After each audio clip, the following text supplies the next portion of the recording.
जय गुरु रघु भाई कोठी अच्छ आज पर 9टा बेलू निमंत्रण करने जाइथांते।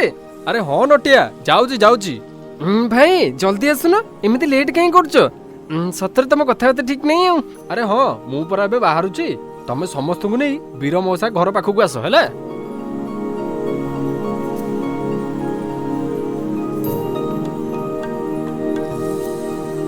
जय गुरु मौसा आपण को सुधा सजना महा महोत्सव पाई हार्दिक निमंत्रण। जय गुरु पुओ ए सुधा सजना विषय ए टिके कहलु या की प्रकार उत्सव। मौसा आजिकल दुनिया रे चारिआडे अशांति और असंतोष लगी रही। मनुष्यर निज भितर मानविकता हराई बसी। एई महा महोत्सव हेउची आत्मशुद्धिर एक अभियान। सज्जनता बा साधुता ही आमर प्रकृत परिचय। सेई कथा को समस्त को मने पकेबा पई एहार लक्ष्य। ए बहुत बढ़िया कथा कहलु जे पुओ, किंतु केवल उत्सव कले कोन समाज बदली जो।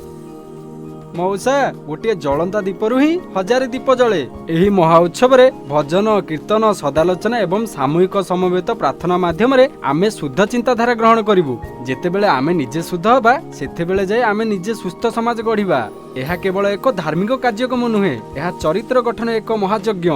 आ श्री श्री आचार्य देव मध्य कहिसंती एथर पड़िया बहुत बड़ हबो। एथर पड़िया फुल हबो तो। हाँ रे बा आचार्य देव जेतेबेले इच्छा प्रकाश करिसंती निश्चय करिबा।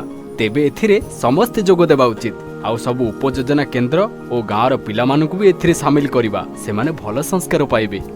आज्ञा मौथा गुलदल मानक हो थाउ पिला मानक दोथ मिथि दिब। आउ दाती धर्म बन्न निर्विधतले थमतକୁ एकादी कलिया ही आमल उद्देश्य।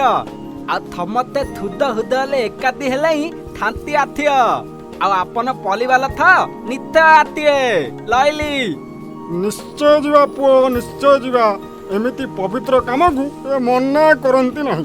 भगवान तुम मानक सेवा को ए सफल करंतु।